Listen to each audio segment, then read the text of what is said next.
হাতির হামলায় ব্যাপক ক্ষতির মুখে বাঁকুড়া জেলার সোনামুখীর জঙ্গল লাগোয়া বিস্তীর্ণ এলাকার ধান। অভিযোগ চাষিদের বক্তব্য, গত কয়েকদিন ধরে সোনামুখী জঙ্গলে 40টি হাতির একটি দল আছে। এতে ব্যাপক ক্ষতির মুখে পড়েছেন সমস্ত এলাকার ধান চাষিরা। সোনামুখী বনাধিকারিক দয়াল চক্রবর্তী বলেন, চাষিদের ফসলের যে ক্ষয়ক্ষতি হয়েছে, সরকারিভাবে তাদের সেই ক্ষতিপূরণ যত দ্রুত দেওয়া যায় আমরা তার চেষ্টা করছি। হাতিগুলোকে অন্যত্র সরিয়ে নিয়ে যাওয়ার ব্যবস্থা হচ্ছে। আসলে আমার 2 বিঘা জায়গা ক্ষতি করেছে। হ্যাঁ, আমার মাত্র বিঘা চারেক জায়গা। এই 2 বিঘা জায়গা যদি ক্ষতি করে দেয়, তাহলে আমি বউ ছেলে নিয়ে কীভাবে সংসার চালাবো? বন দপ্তরকে বলছি, বন দপ্তরের কোনো ঠিকানা মিলছে না। বা অফিসে গেলাম, অফিসে তালা দেওয়া। সামনে এই 2-3 দিন আগে একটা ছেলেকে হাতিতে মেরে দিয়েছে। এর আগে আমাদের গ্রামে একজন আমার জমির পিছনেই একজনকে মেরেছিল। তো তাতে কিছুই মানে ক্ষয়ক্ষতি তো পাইনি। আর যেটুকু সামান্য ক্ষয়ক্ষতিতে সামান্য 200-500 টাকা, ওটা কী হবে? যদি 200-500 টাকা আমাদের চলে যেত, তাহলে আর আমরা ধান চাষ করতাম না। তাহলে আমরা এবারে ছেলে মেয়ে নিয়ে কী খাবো যদি হাতিতে এইভাবে এত ক্ষয়ক্ষতি করে? আর অফিসারকে বলছি, অফিসারদের কোনো পাত্তাই মিলছে নেই। শেষকালে হাতি তাড়াবার জন্য যাচ্ছি, কোনো স্টেপই নিচ্ছে নেই, কোনো হুলা দিচ্ছে নেই। এবার কে যাবে? ফসলের ক্ষতি তো প্রচুর করছে হাতিতে।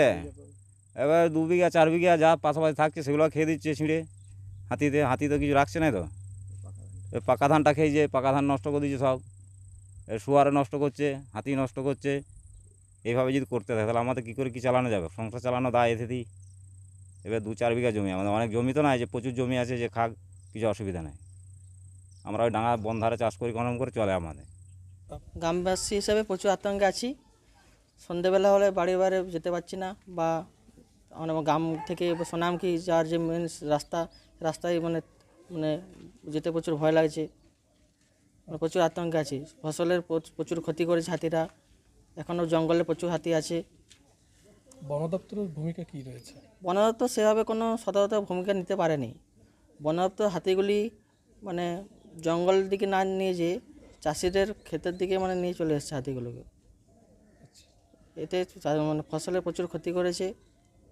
অনেক চাষির 30 বিঘের মতো জমি ধান নষ্ট করে দিয়েছে। না, ক্ষতিপূরণ পাচ্ছে না, দেখুন এটা ঠিক না। ক্ষতি হয়েছে আমি মানছি, ক্ষতি দিয়ে হয়নি তা না। হাতি আসবে, ক্ষতি হবে। আমরা ফরেস্ট ডিপার্টমেন্ট থেকে বা আমার যে লোকাল ভোলা টিম আছে বা সাধারণ মানুষ আছে, তাদেরকে আমরা সবসময় পাই। তাদের সাহায্য নিয়ে আমরা চেষ্টা করছি যত কম ক্ষতি করে হাতিটাকে বের করা যায়। তো কম্পিটিশান সবাইকে আমরা দিচ্ছি, বা যাদের ক্ষতি হয়েছে প্রত্যেকেই বলবো, আপনারা আমাদের সংশ্লিষ্ট বিট অফিস, যে আপনার বিটের অন্তর্গত সেই অফিসে যান। আমাদের ফর্ম দেওয়া হচ্ছে, সেখান থেকে ফর্মটা নিয়ে নির্দিষ্ট যে ফর্ম দেওয়া আছে ওখানে যাবতীয় কাগজপত্র দিয়ে জমা দিন। আমি চেষ্টা করব দ্রুততার সঙ্গে যত তাড়াতাড়ি সম্ভব আপনার ক্ষতিপূরণ দেওয়া যায়। এবং তবে চাষিদের একটু বলবো, আমাদের যে সোনামুখীর যে চাষিরা আছেন, দেখুন হাতি তো যাবে আসবে, এটা হয়ে আসছে, চলবে। আপনারা আমাদের যেভাবে সাহায্য করেছেন তার থেকে বেশি সাহায্য করুন। যতটা আমরা চেষ্টা করব আপনাদের সাহায্য নিয়ে যতটা কম সময়ের মধ্যে কত কম ক্ষতি করে হাতিটাকে বের করা যায়, আপনারা আমাদের সাহায্য করুন। তাহলে ওটুকু আমাদের যথেষ্ট। দেখুন, আমাদের কোনো গাফিলতি নেই।